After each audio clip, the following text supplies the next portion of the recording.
প্রণাম। আমি বাবার একটা কথা দিয়ে শুরু করছি বাণী। বাবা বলেছিলেন, আমি তো ভগবানকে দেখিনি, তাকে দেখার ইচ্ছাও হয় না, গুরুই আমার ভগবান। একটা অন্য ডায়েরিতে আমি কিছু লিখে রেখেছিলাম, মাঝখানে আমি মিস করেছি। 24/11/2019 আদ্যাপীঠ আরিয়াদহ মন্দিরের ঠিক আগের গলিতে একটি উৎসব ছিল। ডক্টর সমীরণ রায় লক্ষ্মীদির বাড়িতে, ওনার স্ত্রী লক্ষ্মীদি এবং কন্যা গায়ত্রী, এই বাড়িতে আমি প্রথমবার গেলাম। দেরি হয়ে গেল, বাট বেহালা থেকে অনেকখানি দূর। আমি একটু দেরিতে বেরিয়েও ছিলাম, 1টার পরে গিয়ে পৌঁছাই। সকালে অসীমদা গুরু বাবার নির্দেশে কিছু বক্তব্য রেখেছিলেন, শুনতে পেলাম না। রাধাকৃষ্ণ তত্ত্ব নিয়ে কিছু বলেছেন এবং সবাই তাতে প্রেমাশ্রু বেরিয়েছে সবার আর কি। তো আমি মিস করে গেছি। প্রসঙ্গ হলো আর একটি, স্বপ্নে বা অন্য কোনো ভাবে মন্ত্র পেলে নাকি কার্যকারী হয় না। আমি শুনেছি স্বপ্নে অনেকে মন্ত্র পান, তো সন্তদাস কাঠিয়া বাবার জীবনেও নাকি এরকম হয়েছিল, কিন্তু পরে তাকে ডাইরেক্ট গুরুর কাছে গিয়ে মন্ত্র নিতে হয়। যদি বাড়ির দরজায় ভগবান ভিখারি হয়েও আসেন, তাকে তুমি নিজে চিনতে পারবে না। তার স্বরূপ জানতে গেলে গুরুর সাহায্য দরকার। আজ সকালেও একটা সামান্য ময়লা গেঞ্জি পরা একটি ছেলে ডক্টর রায়ের বাড়ির বাইরে দাঁড়িয়েছিল। সবাইকে পেরিয়ে গিয়ে বাবার কিন্তু নজর এড়ায় না, তাকে হাত নেড়ে ভেতরে ডাকেন বাবা। সে কিন্তু একাই এসেছিল। বাবার এই যে দর্শন, কারণে অকারণে স্পর্শ করা, প্রণাম করেন অনেকে, যাই হোক, বাবার আশীর্বাদ সবকিছু। কিন্তু কোনোদিন চৈতন্যকে তো ধরা যায় না, বুঝতে হয় অনুভবে। দর্শনের মধ্যেই হয় পুণ্যার্জন। অজ্ঞান জ্ঞান বিজ্ঞান সব পাওয়া ও লয় হওয়া ওই সাধু সঙ্গে। তিনি ওঙ্কার স্বরূপ পরমাত্মার সন্তানের সামনে নিজের মনকে তো উলঙ্গ করা ছাড়া আর কোনো পথ নেই, পূর্ণ সমর্পণ। নিজেকে চিনতে গেলে দর্পণের সামনে দাঁড়াতে হবে, আর মহাপুরুষ হলেন সেই দর্পণ।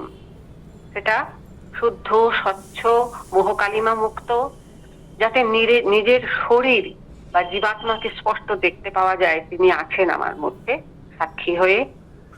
ধীরে ধীরে সেই চৈতন্য রূপী সাবান দিয়ে মনের ময়লা ধুতে ধুতে ভক্তের বিশ্বাস আসবে সুচিতা। দেহ মন প্রাণ পবিত্র ও সজীব হয়ে উঠবে। ধর্মে মর্মে কর্মে বর্মে সবই ওই প্রতিনিধি, মন স্বরূপ আয়না। মনটাকে লজ্জা ঘৃণা ভয়ের বর্ম মুক্ত করো আর নিঃশঙ্ক হও।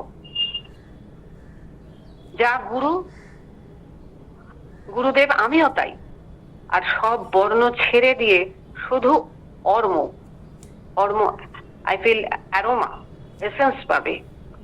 সবাই যে সেই অখণ্ড সত্তা, যার সেই ব্রহ্মের উপলব্ধি পাবে, সেই প্রকৃত গুরু দর্শন করছে। অবিচ্ছিন্ন সেই একাধার, এক এবং অদ্বিতীয়। বাবা কেমন বাবু হয়ে বসে আছেন, এই সুখাসনে বসে হালকা দুলছেন। জিভ ঠোঁট সামান্য নড়ছে, দেহটা আগে পিছে। উনি নিজেই ওঙ্কার, একটাই তো শব্দ, সঙ্গীতের একটাই তো মূর্ছনায় তিনি ভাসছেন। আর সেই ভাসমান দুলোকের মধ্যে, সেই বোমের মধ্যে আমরা সবাই দুলছি, অখণ্ড তো, একই সাথে দুলছি। কেউ বুঝছে, কেউ বুঝছে না। আর বাবার এই দোলার মধ্যে নিজের সর্ববন্ধন ছেড়ে বসে পড়ো, নির্ভয় হয়ে দুলতে থাকো আমার মন। একই স্রোতে, একই তরঙ্গের মধ্যে প্রেম সাগরে ভক্ত সেবা, প্রসাদ বিতরণ, দান যজ্ঞ, আনন্দ, হাসি, গান সব একাকার। আর বাবার সঙ্গ বিশেষভাবে পাওয়া, ভক্ত সঙ্গে বিচরণ করা, মানে আমাদের হবেই হবে। যারে খুঁজছি তাকে পাবোই পাবো। Help yourself, heaven will help you. Everyone should sweep before his own door. নিজের বাড়ির দরজাটা নিজেই পরিষ্কার করতে হবে। সেদিন বাবার যদু কলোনিতে যখন দেখেছিলাম খোলা কেশে বাবাকে স্নান সেরে আসতে দেখেছিলাম, মনে হয়েছিল শ্রীকৃষ্ণ স্বয়ং। শিবলিঙ্গের আকৃতি লাগে, দূর থেকে যখন বাবা হেঁটে এগিয়ে আসেন লাগে চলমান শিবলিঙ্গ। বাবা কিন্তু বেশ তাড়াতাড়ি তত্তর করে হাঁটেন। আর সেদিন আদ্যাপীঠে যখন দেখলাম সামনে উনি যাচ্ছেন, পিছনে আমরা একসাথে আদ্যাপীঠ মন্দিরে প্রবেশ করলাম। আবার যখন বেরিয়ে এলেন বাবা খুব স্পিডেই হাঁটেন, বলছি তো চলমান মহাদেব বা চলমান ত্রিদেব উনি গাড়িতে উঠে চলে গেলেন। সেদিনের এই লেখাটা আমি পড়লাম অন্য ডায়েরি থেকে, খুব মনে এ নিয়ে লিখেছিলাম, চোখের সামনে যেন বাবাকে দেখতে পাচ্ছি। আচ্ছা, আমি ছিলাম কালকে যেটা 2019-এর শেষ হলো 31 ডিসেম্বর রাত্রিরে, প্রসাদ সেবা করে আমি নিচের তলায় এসে সামনে পাশে অঞ্জলি দিই এবং মিনা দিই। তখন নামে পরিচয় ছিল না, কিন্তু খুবই ভক্ত মানুষ, ওনারা শুয়ে পড়েছিলেন, আমি চুপচাপ এসে ওনাদের পাশে নিদ্রা গেলাম। 1 জানুয়ারি 2020, 15ই পৌষ 1426 চলে এলাম। ভোর 3:45 ঘুম ভাঙলো। স্নান টান সেরে ওপরে গিয়ে বাবার সামনে দাঁড়াতে দাঁড়াতে, কারণ আমরা সিরিয়ালি করছিলাম এক একজন মিলে, তো প্রায় 4:30 পৌনে 5টা, 4:45 AM। সকালে উঠে আমি তোমায় প্রণাম করতে পেলাম বাবা, পরম প্রাপ্তি। বাবা বললেন হাতের উপর মাথা রেখে প্রণাম করো, আমি তাই করলাম। সকালে উঠে কিছু স্তব পাঠ করো, বাবা বললেন সংসারের মঙ্গল হবে, পরকালের মঙ্গল হবে। বাবার কণ্ঠে সেদিন আমি অপরাজিতা স্তব শুনছিলাম। বামুনিটি মাথায় জল বা তেল মানে জল মাখাচ্ছিলেন, বাবাকে সেবা করছিলেন, আর বাবা মুখে অপরাজিতা স্তব, ইয়া দেবী সর্বভূতেষু ভ্রান্তি রূপেণ সংস্থিতা নমস্তস্मै নমস্তস্मै নমো নমঃ। বাবা প্লেন সিম্পল স্বরে আস্তে আস্তে তা করছিলেন এবং আমাকে বললেন রোজ তোমাকে কিছু স্তব করতে হবে, খালি লিখলেই হবে না। আর এখন আমার অবস্থা ছিল আমি সব সময় বাবার কথা ভাবতাম, বাড়িতে যাই করছি যেন বাবার কথা ভাবা ছাড়া আমার আর কোনো কাজই নেই। তো বাবা বললেন এইটা সংসারের মঙ্গল হবে। তারপরে বললেন যস্য শরণ মাত্রেণ জন্ম সংসার বন্ধনা বিমুচ্যতে নমস্তস্मै বিষ্ণবে প্রভু বিষ্ণবে। এই শ্লোকটা আমরা জানি বিষ্ণু সহস্র নামের প্রথম। তাহলে যস্য শরণ মাত্রেণ, বিষ্ণু স্মরণ করো, গুরু স্মরণ করো, আমার কাছে তো সবই সমান মনে হয়, স্মরণ করে আমাদের ঘুম থেকে জাগতে হবে। উনি বললেন বিষ্ণু স্মরণ করো, নিতাই গৌর স্মরণ করো। হ্যাঁ, গুরুর মধ্যে খুঁজে পাবে দেব দেবেশ্বর। একটা লেখা গান আছে না, বোঝো না তোমরা তো বোঝো না, বাবা বললেন সেই জন্যই বলি গুরু is the combination of god and goddesses. তাহলে গুরুকে স্মরণ করতে বলছেন। বাবার কণ্ঠে শুনলাম জয় জয় জয় দেব গোপেশ্বর, জয় প্রভু দিগম্বর, তুয়া পায়ে এই বর মাগি, নিতাই গৌর গুণগানে ঝুরি যেন নিশি দিনে সদাই হইয়া অনুরাগী। গানটা দুবার বাবা করলেন আমার সামনে। তারপরে বাবা কিছু যোগাসন করছিলেন, সর্বাঙ্গসন, পবন মুক্তাসন, সবাসন, যোগ মুদ্রা এবং শীতলী প্রাণায়াম। তখন বোধহয় সকালবেলা করে মানে রেস্ট করে তারপরে সেবা করে আমরা বেরিয়েছিলাম। আরো কিছু প্রসঙ্গ হলো, তখন আমি বাবাকে প্রণাম করে পুরী থেকে ওই জগন্নাথ মন্দিরের সামনে থেকে একটা স্টল থেকে আমি তুলসী মালা কিনেছিলাম, ছোট ছোট বিটসের, কিন্তু আমি হাতে করে বাবাকে প্রণাম করার সময় নিয়ে গেছিলাম। বাবার সামনে হাত পেলে দেখালাম, তো বাবা আমার একটা মাথায় কি বুদ্ধি নির্বুদ্ধি, আমি বাবার হাতে দিইনি। বাবা বললেন তুলসী মালা, কি খুশি, জপ করো। আমি বললাম বাবা জপ করবো তো। তারপর হলো, তারপর বললাম, বাবা বললেন তুমি গলায় মালা পরোনি তো, গলায় পরো। আমি বললাম বাবা আমার গলায় রুদ্রাক্ষের মালা, আর তুলসী মালা কোথায় পাবো? বাবা বললেন কেন, যেখান থেকে এটা কিনেছো সেখান থেকেই পাবে। তো খুব আনন্দ পেলাম। তারপরে বাবা বললেন, অন্যরা সবাই ভক্তরা আস্তে আস্তে এলো। বাবা বললেন অটোমেটিক্যালি মিষ্টি যে খান না উনি, এটা কোনো সংযম নয়, ইচ্ছাই হয় না আমার। তার মানে that is mind is desireless automatically. বাবা is obedient to nature. and his living is simplest manner. But we are always searching for comfort. আমরা সবাই কমফোর্টের পিছনে ছুটছি আর কি। গুরু কৃপায় চোখে দেখতে পাচ্ছি, বাবা বললেন। তারপরে তো বরানগরে বাবার কাছে থাকা এটা খুবই আনন্দজনক। বাবা চান করে এসছেন তখন সকালবেলায়, আর যেন মানে চুম্বকের মতো লাগছে, রামকৃষ্ণময় চিন্ময় সাগরের তপভূমিতে বিচরণ করছেন। আর সকালে উপেন্দ্রনাথ চক্রবর্তী বলে কেউ এসছিলেন, তিনি বাবাকে জিজ্ঞাসা করলেন, গুরুভ্যো নমঃ, পরমেষ্টি গুরুভ্যো নমঃ, পরপর যে মন্ত্রগুলো ওনার গুরুদেব, মানে ওই শ্রী চক্রবর্তীর গুরুদেব ছিলেন কোন ক্রিয়াযোগী, পরম গুরু যোগানন্দর এর থেকে পরম্পরায় হবে। উনি বাবাকে জিজ্ঞাসা করলেন, বাবা আমি আপনাকে প্রণাম জানাই মহাগুরুভ্যো নমঃ বলে, এটা কি ঠিক আছে? বাবা তো হ্যাঁ হ্যাঁ করতে পারো, ঠিক আছে বলে মানে দারুণ ভাবে এ করলেন, আশ্বাস দিলেন। অসীমদা বলেন, দেখলে বিশ্বাস, কতখানি দৃঢ় বিশ্বাসে মহাগুরুভ্যো নমঃ বলে উনি প্রণাম জানাচ্ছেন। খুবই আনন্দকর। তারপরে 5 জানুয়ারি আমরা যখন এতে বাবা ঘরেতেই সবাই তিলক কাটা হচ্ছে, 5টা নাগাদ একটা প্রসঙ্গে বাবা বলছেন, হাসি মুখে বাবার কাছে মধু কথা শ্রবণ, নতুন বছরের 5 জানুয়ারির আশীর্বাদ। বাবা নন্দাদিকে, অসীমদাকে, আমাকে ডেকে ডেকে বললেন একজনের গুরু ভক্তির কথা। কয়েক বছর ধরে তার সাথে যোগাযোগ ছিল না, মন্ত্র নিয়েছেন অনেক বছর আগে, অনেক দিন আগে। ত্রিপুরার বাবার যাওয়ার কথা ছবি দেখে হঠাৎ সুপ্ত মনের ঘুমন্ত বাসনা তার জেগে উঠেছে। গুরুর প্রতি টানে নিজে জানালো, মনে পড়লো তার, আমার একটা গেস্ট হাউস আছে তো, বাবা ও ভক্তদের থাকার ব্যবস্থা করে দিই। আর বাবার সংকল্পও এত দৃঢ় যে ভক্তের সুপ্ত হৃদয়কে জাগিয়ে তোলে। কম্বল ভালো নতুন 5খানা কিনে ফেলে, চাদর বালিশ সমস্ত কিছু জোগাড় করে তিনি নতুন ভাবে বিছানা তৈরি করে ভক্তদের করেন, কি বলে আয়োজন করেন থাকার জন্য, এবং বাবাকেও নতুন ভালো কম্বল বিশেষভাবে প্রণামী দেন এবং সবার থাকা খাবার ব্যবস্থা করেন। ভীষণ রকম ভালো ব্যবস্থা। এবং বাবা তার কথা মনে করছেন, তিনি মনে হয় আমার নামটা লেখা অভিজিৎ দা। সদ্গুরুর কাছে আসলেই সুমতি হবেই হবে। দেরিতে চেতনা জাগে অনেকের। নিতাই গৌর পঞ্চরঙ্গা খাইতো, আর নিতাইকে খাওয়াইয়া আনন্দ পেত। এখন বাবা আর কাঁচা লঙ্কা সেবা করেন না। ভিটামিন সি আছে সত্য, কিন্তু ক্রোধের পরমাণু বাড়ায়, শরীরে ক্রোধের অণু বাড়িয়ে দেয়। সেজন্য বেশি ঝাল মশলা তোমরা খেও না। আসলে আমরা নুন ঝাল টক মিষ্টি এগুলো তো স্বাদের জন্য নেই।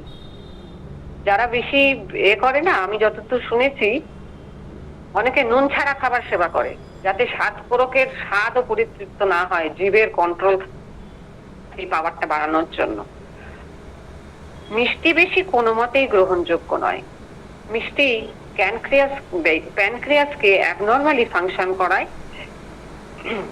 ডাইজেস্টিভ জুসের প্যানক্রিয়াটিক এনজাইম থাকে, হ্যাঁ, সেটা অ্যাবনর্মাল ফাংশন হলে আমাদের পাচনতন্ত্রে অসুবিধা হবে আর কি, মিষ্টি যাকে কর। এরপরে আমরা সবাই বেরিয়ে যাব। 6 জন আমরা তৈরি ছিলাম, কঙ্কনা, অসীমদা, অঞ্জলিদি, মীনাদি, আমি নন্দাদি, এরা সবাই সেদিনকে ছিল। সুমনাদি যাবে না, সুমনাদি আবার মিষ্টির বাক্স তৈরি করলো একটা ব্যাগে করে, সেটা আবার গাড়িতে তুলতে আমি ভুলে গেলাম, বুঝতে পারলাম না। আমার ব্যাগও নিয়েছিলাম, করেছিলাম, মানে করতে গিয়ে একটা দোষ হয়েছিল সেদিন আমার। তো যাই হোক, একসাথে সবার গাড়িতে হবে না। আবার ওদিকে আমরা মিনাদির সঙ্গে আমাকে রিক্সায় তুলে দিলেন বাবা। মাঝ রাস্তায় নেমে হাত নেড়ে ডাকছেন আমাদেরকে, আমাদের জন্য রিক্সা পেয়েছেন ওই ভোরবেলা, তো 5:30 আগে, 5:15 এরকম। কিন্তু বাবা আমাদের জন্য অস্থির হয়েছিলেন ঠিকই। পৌঁছলাম গিয়ে একসাথে, মিনাদি আর আমি একটা রিক্সায় করে গেলাম, ওই 6:30 নাগাদ পৌঁছে গেলাম। বাবা খুব খুশি হলেন। তারপরে 6:30, 7:45, 7টা ওই রকম সময় আমরা সবাই লিফলেট বিতরণ করছিলাম বাইরে রাস্তায়। ভক্তরা ছিল, কল্পতরু উৎসবে সবাই আসেন, আপনারা জানেন, বিশাল লোকারণ্য লাইন। আবার টোকানে অনেক জায়গায় লোক বসে যারা করে, আমি সবার কাছেই আমি লিফলেট দিয়েছি। আবার অনেকে আবার পজিটিভ, ইনি তো গত বছরও এসেছিলেন না, আমি ঠিক যাব দর্শন করতে দিদি, খুব ভালো লেগেছিল, গত বছর দেখা পেয়েছিলাম, এবছর আবার এসছেন, কি আনন্দের কথা। এগুলো শুনলে আমরা আমাদেরও মন খুব খুশি হয়ে যায়। ওদিকে দেখলাম শিলিগুড়ি থেকে এসছেন, ওই বিশ্বনাথ দাদের বাড়িতে ছিলেন ওনারা তিনজন মনে হয়, পার্থদা, দিলীপ দা, টুটুল দা। আমি তখন সেরকম ভাবে কাউকে চিনতাম না, কিন্তু ওই পুরীতে গিয়েও একটু দেখেছিলাম, আলাপ হয়েছিল। তো তাদেরকে দেখলাম, ওদের একসাথে সবাই মিলে সল্টলেক থেকে কাশীপুরে এসে পৌঁছলেন আর কি। তো আমরা সবাই ভাগে ভাগে এদিক ওদিক ছড়িয়ে ছিটিয়ে সবাই বাবার কাগজ আর কি বিতরণ করছিলাম। তো বাবা বসেছেন কোথায়? Divine Child English medium school, 36/1 Ekshipur road, Kolkata 7,02,000। Divine Child, বাবা আমাদের অমৃতস্ব পুত্র, অন্ধকার থেকে ক্রমশ আলোর পথে নিয়ে চলেছেন। কে বলবে যে মনে শান্তি নেই? আমাদের মনে জীবন দুঃখময় হতে পারে, কিন্তু চিত্ত আলোকময়, আনন্দময়, শান্তিময়। জয় গুরু, জয় বাবা। বাবা তো পরম পিতা প্রভু নারায়ণ, বাবা সচ্চিদানন্দ, শিব যুক্ত আনন্দ যুক্ত বাবা, শিবানন্দ বাবা। ওখানে আমরা বসলাম, কার্ড বিতরণ করে এসে আবার খানিকক্ষণ পরে বাবার পাশে ওখানে নিচের ঘরের মাটিতে বিছানা করা, সাদা ধবধবে চাদর পাতা, সেইখানে আমরা বাবাকে ঘিরে সবাই বসেছি। প্রসঙ্গ করলেন বাবা, শরীর অবিদ্যার জাল। সবাই শরীর নিয়ে ভাবে, কিন্তু আসল বিদ্যা লাভের চেষ্টা তো কেউ করে না। আত্মিক উন্নতির চেষ্টা করো। True sense of life is lost. কেউ রোগমুক্ত হতে চায় না। No one can value the spiritual or social improvement, humanism. আমরা জড় ইন্দ্রিয়গুলো যে কতখানি ধ্বংসাত্মক, মায়ার ফাঁকে এই জড় দেহটা, ক্ষণস্থায়ী এই দেহ থেকে মুক্তি পেতে সাধু সঙ্গ চাই, ভজনা চাই, নাম সংকীর্তন করা চাই। এটা আমি লিখেছি। আমরা না এই কথাটাই যে শরীর অবিদ্যার জাল, শ্রীল ভক্তিবিনোদ ঠাকুরের একটি বৈষ্ণব ভজন আছে না, বিনোদ ঠাকুর বলেছেন, শরীর অবিদ্যা জাল, জড়েন্দ্রিয় তাহে কাল, জীবে ফেলে বিষয় সাগরে। বাবা এই কথাটাই বললেন। তারপরে বললেন অপরিগ্রহ প্রসঙ্গ হলো। বাবা আমি অপরিগ্রহ মানে অধিগ্রহণ, মানে গ্রহণের অভাব, কোনো কিছু নিতে স্বীকার করি না, মানে প্রয়োজনাতিরিক্ত দেহ রক্ষার অতিরিক্ত ভোগবিলাস পরিত্যাগ করেন। অষ্টাঙ্গ যোগের একটা প্রথম স্টেপেই বোধহয় আছে সংযম, নৈতিক সংযমের অঙ্গ এটা, অপরিগ্রহ একটা।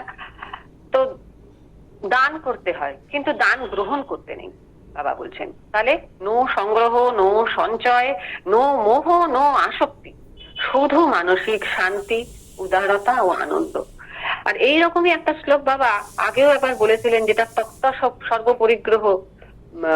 বাবা বলেছিলেন এই শ্লোকটার তত্ত্ব সর্বপরিগ্রহ কেউ খেয়াল করে না, সবাই পড়ে গীতা, কিন্তু এইটা যে কতখানি ইম্পর্টেন্ট কথা, যেটা হচ্ছে আপনাদের ৪র্থ অধ্যায়ের ২১ নম্বর শ্লোক, নিরাশিবজাত চিত্তাত্মা তত্ত্ব সর্বপরিগ্রহ শারীরং কেবলং কর্ম কুর্বন আপনতি কিলবিষম। তাহলে কি হচ্ছে, বলছেন ইনি একজন এই যে জ্ঞান যোগী। বাবা ভক্তির পথে, ভক্তি কিন্তু জ্ঞান এবং সমস্ত কিছু কর্মযোগ, বাবার মধ্যে সবকিছুর সমন্বয়। কামনা শূন্য হইয়া মন এবং শরীরকে সংযত করিয়া সবকিছু ভোগের বস্তু পরিত্যাগ করিয়া কেবল শরীরকে বাঁচাইবার জন্য কর্ম করেন। তাই তাহার কোনো বন্ধন নাই, তিনি জীবন মুক্ত।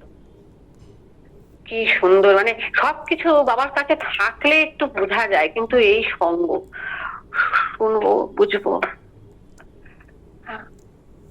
কিন্তু কিছুক্ষণ পরে জলের বোতল খোঁজার সময় আমাকে হাত দেখিয়ে, দুবার বাবা হাত দেখিয়ে জল চাইলেন। উনি সব জানেন, সব গুছিয়ে এনেছেন, আসলে তো বকছেন যে মিষ্টির ব্যাগটা ভুলে গেছি। তো বাবা তো জল পান করলেন।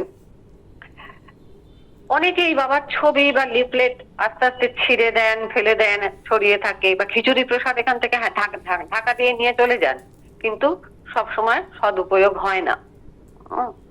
তো বাবা কি বললেন, চাষিরা তো যখন ধান বয়ে বপন করে, বীজ ছড়ায়, কিছু উর্বর মাটিতে পড়লে সেটা ফল দেয়। আমার কাজে হচ্ছে বীজ ছড়ানো, বীজ ছড়াই, প্রভুর ইচ্ছায় ফলপ্রসূ হবে। আমি তো কোনো ফলের আশা করি না। সঙ্গের সঙ্গী গুরু মন্ত্র। তিনি গুরু, তিনি ইষ্ট, তিনি প্রাণ। ধর্মের পথে কোনো সহযাত্রী নেই, স্বামী নেই, স্ত্রী নেই, বন্ধু মিত্র নেই, সঙ্গী নেই। একা স্বপ্ন দেখো, একা চলবো, নাম করো, দর্শন পাবো, উপলব্ধি করব, একা এসছি, একা যাব। এইসব আলোচনা হচ্ছে। স্বর্ণালীদি, কৃষ্ণাদি, চম্পাদি সবাই ছিলেন। এইভাবে আস্তে আস্তে একটা চায়ের দোকানে যখন লিফলেট দিচ্ছিলাম, ভদ্রলোক হনুমান চল্লিশা চায়ের দোকান না, ওটা কি দোকান, গ্রসারি শপই হবে।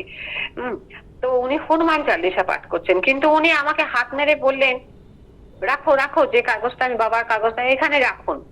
কিন্তু ওরা হচ্ছে, ওদের কিন্তু ওটা দৈবী রক্ষা কবচ। প্রত্যেকদিন সকালবেলা হনুমান চাল্লিশা পাঠ করে, এবং হনুমান চাল্লিশাটা খুব মানে এফেক্টিভ শুনেছি। মঙ্গলময় দিনের শুরু, নিত্য পাঠে খুব ভালো। তো যাই হোক, এইভাবে আমাদের দিন শেষ হয়ে গেল। আমি সেদিনকেও প্রসাদ পেয়েছিলাম। 12:35 বাবা আমাকে হঠাৎ বললেন, খেয়ে নিয়ে বাড়ি যাও, এবং নিজেও 1টা নাগাদ উঠে পড়লেন। বাইরে এসে যখন দেখছি আমার জুতো নিখোঁজ। একটা সুতির নিউকাট পরে এসেছিলাম, সেই জায়গায় অন্যের একটা জুতো পেলাম। একই ডিজাইনের জুতো ছিল। যাই হোক, মনের দ্বিধা, লজ্জা, সংকোচ, বাবার কৃপা, কি করব, খালি পায়ে নইলে বাড়ি ফিরতে হয়। অপূর্ব বাবার আনন্দ এবং অভিজ্ঞতা নিয়ে সেদিন বেহালায় ফিরে আসা।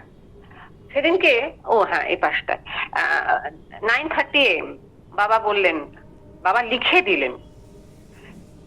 দিলেন, জিহ্বার লালসায় ইতি উতি ধায়, কৃষ্ণদর পরায়ণ কৃষ্ণ নাহি পায়। কোন ভক্তকে লিখে দিয়েছিলেন, যারা কামুক ও পেটুক আসক্তিতে পরিপূর্ণ, তারা কৃষ্ণ পায় না। আর again he repeated, God, Shri Guru Baba 31st ডিসেম্বরও বলেছিলেন, এবং 1st জানুয়ারি রিপিট করলেন the same words in last 2 days. My value will meet reliability, মানে value will be realized after my departure, that is passing away. কিন্তু বাবা will never be away from us. He will be with us forever. ব্যাখ্যা করলেন অসীমদা।